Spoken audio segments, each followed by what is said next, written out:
ইলাহা ইল্লাল্লাহ।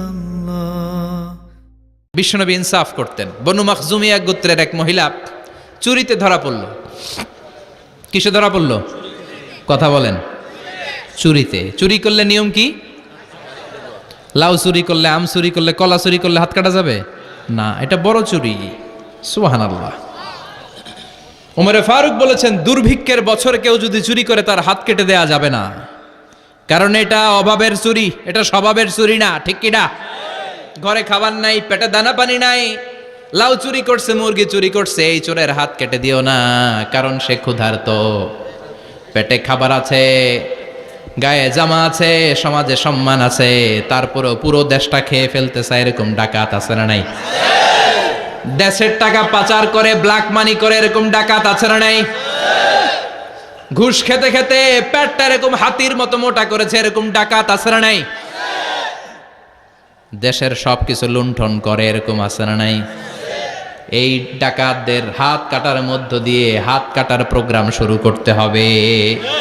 এরকম একটা ডাকাতের হাত কেটে যদি দেশের গভর্নমেন্ট বাইতুল মোকাররমে জুমার নামাজের সামনে লাইভ সম্প্রচার করে, সারা বাংলাদেশের 18 কোটি মানুষ যদি দেখে, আর কেউ চুরি করবে? চুরি করার আগে 3 বার লাভ দিবে। যেরকম ঠিক কিনা? বনু মাখজুমিয়া গোত্রের এক নারী চুরিতে ধরা পড়ল। ভেরি প্রেস্টিজিয়াস এন্ড ডিগনিফাইড ফ্যামিলির মেয়ে।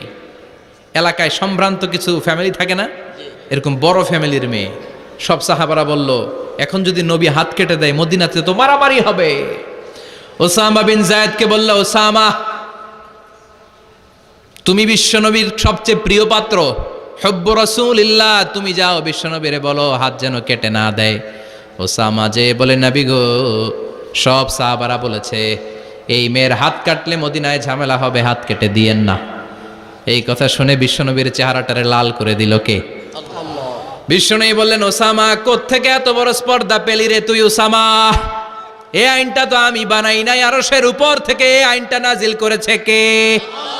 السارق والسارقة فاقطعوا أيديهما جزاء بما كسبا نكالا من الله والله عزيز حكيم. سبحان الله. পড়েন।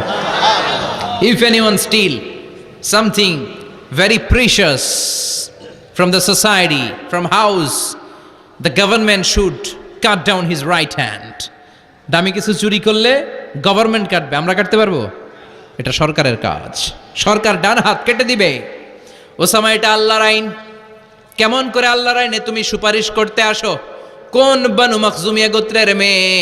ওই মেয়ে তো দূরের কথা, আমার কলিজার টুকরা ফাতেমাও যদি চুরি করে, আমি রামদা নিয়ে ফাতেমার ডান হাতটা এক কোপ দিয়ে কেটে দিতে এক মুহূর্ত দেরি করব না রে ওসামা।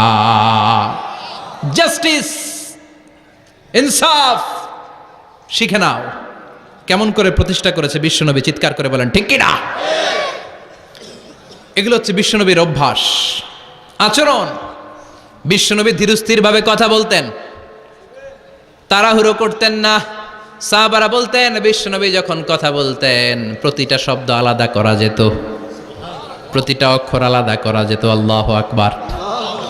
আবার জরুরি কোনো কথা যখন বিশ্বনবী বলতেন, ওইটাকে 3 বার বিশ্বনবী রিপিট করতেন। কয়বার? 3 বার। কারণ জরুরি। কারণ কি? যেন না ভুলে যায়, ভুল যেন না হয়, 3 বার বলতেন। বিশ্বনবী একবার তাকওয়া নিয়ে ওয়াজ করতেছিলেন, আর বলছিলেন, তাকওয়া হা হুনা হা হুনা হা হুনা। তাকওয়া এইখানে এইখানে এইখানে। কয়বার বললেন? 3 বার। কারণ তাকওয়ার ওয়াজ কি কম গুরুত্বপূর্ণ নাকি বেশি গুরুত্বপূর্ণ? তাকওয়া মানে কার ভয়? যাদের হৃদয়ে আছে আল্লাহর ভয়, তারা কভু পথ ভুলে যায় না। আল্লাহর প্রেম ছাড়া এই দুনিয়ায় কারো কাছে কোনো কিছু চায় না। ঠিক কিনা? যাদের হৃদয়ে আছে আল্লাহর ভয়, তারা কভু পথ ভুলে যায় না। আল্লাহর প্রেম ছাড়া এই দুনিয়ায় কারো কাছে কোনো কিছু চায় না। রাতের আধারে যারা সেজদাতে রয়, দু চোখের শ্রুতে নদী যেন বয়। রাতের আধারে যারা সেজদাতে রয়, দু চোখের শ্রুতে নদী যেন বয়। ছলনার হাতছানি যতই ডাকুক, ছলনার হাতছানি যতই ডাকুক, পেছনে ফিরেও সে তাকায় না। যাদের হৃদয়ে আছে আল্লাহর ভয়, তারা কভু পথ ভুলে যায় না। আল্লাহর প্রেম ছাড়া এই দুনিয়া কারো কাছে কোনো কিছু চায় না। চিৎকার করে বলেন ঠিক কিনা?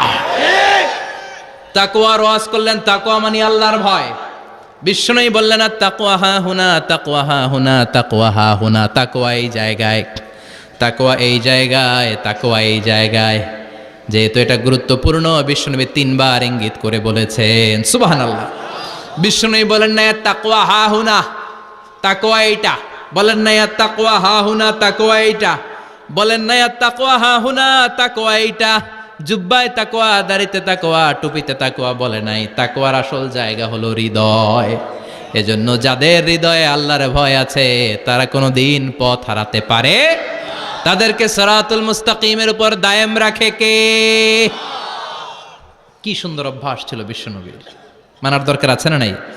বিশ্বনবীর আরেকটা অভ্যাস ছিল, বাসি খাবার খেতেন না। জানেন? বাসি খেতেন না, অল্প খেতেন, কিন্তু যেটা খেতেন ভালোটা খেতেন। অল্প খেতেন কিন্তু যেটা খেতেন ভালো খেতেন। মধু খেতে পছন্দ করতেন, কিন্তু মধুর মধ্যে দুর্গন্ধওয়ালা একটা মধু আছে না, মাগাফির। বুখারীতে লম্বা ঘটনা, ওইদিকে যাব না। এই মাগাফিরের মধু উনি খেতে চাইতেন না। ভালো সুগন্ধিওয়ালা মধু তিনি বিশ্বনবী খেতে পছন্দ করতেন। বিশ্বনবীর খাবারের তালিকায় সবচেয়ে পছন্দনীয় তালিকায় ছিল এই মধু। মধু খেতেন, দুধ খেতেন, খেজুর খেতেন, জব খেতেন, বার্লি খেতেন, ছাগলের বাজুর মাংস খেতে পছন্দ করতেন, সিনার মাংস। সুবহানাল্লাহ কইবেন না? What a choice! কি চয়েস ছিল বিশ্বনবীর! বাজুর মাংস খেতেন। বিশ্বনবী লাউ খেতে পছন্দ করতেন, লাউ। রুম্মান ফল খেতে পছন্দ করতেন, রুম্মান মানে ডালিম। রুম্মান মানে কি? ডালিম খেতে পছন্দ করতেন। মাশরুম খেতে পছন্দ করতেন। সুবহানাল্লাহ পড়েন। মাশরুমের স্যুপ পাওয়া যায় না রেস্টুরেন্টে? বিষ্ণু বলতেন আল কামআতু মিনাল মান্নি ওয়া মাউহা শিফাউন লিল আইন। এই কামআহ মানে মাশরুম, ব্যাঙের ছাতা, এটা হলো মান্না সালোয়ার মতো দামি খাবার। আর এই মাশরুমের স্যুপ চোখের জন্য মহৌষধ। যাদের রাতকানা দিনকানা আছে, মাশরুমের স্যুপ খান, চোখ ভালো করে দিবে কে? এজন্য বিষ্ণুনবী যেগুলো খেত, এগুলো খাওয়ার দরকার আছে না নাই? বিষ্ণুনবীর যে সুন্দর চরিত্র ছিল, আচরণ ছিল, এগুলো পালনের দরকার আছে না নাই?